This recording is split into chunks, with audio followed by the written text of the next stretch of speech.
ഹജ്ജിന്റെ അവസാന മുന്നൊരുക്കത്തിലാണ് പുണ്യനഗരികൾ. റോഡുകളുടെ ടാറിങ്ങിന് നൂതന ഉപകരണങ്ങളുമായി സൗദി റോഡ്സ് അതോറിറ്റി. പുണ്യസ്ഥലങ്ങളിലേക്കുള്ള റോഡുകൾ പുനർനിർമ്മിക്കാൻ ആധുനിക ഉപകരണങ്ങൾ ഉപയോഗിക്കുന്നതായി റോഡ്സ് അതോറിറ്റി അറിയിച്ചു.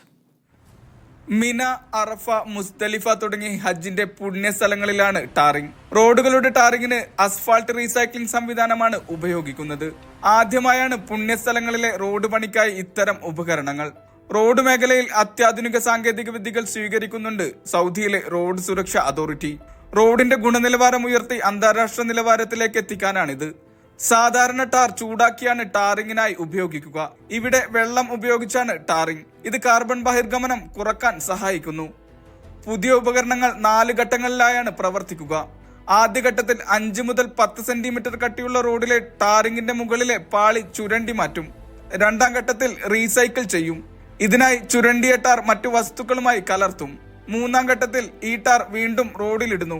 4ാം ഘട്ടത്തിൽ ഗുണമേന്മ ഉറപ്പാക്കുകയും ചെയ്യും. ഹജ്ജിന് മുന്നോടിയായി മക്കയിലേക്കുള്ള റോഡുകളും അതോറിറ്റിക്ക് കീഴിൽ നന്നാക്കിയിട്ടുണ്ട്. Media 1 Riyadh.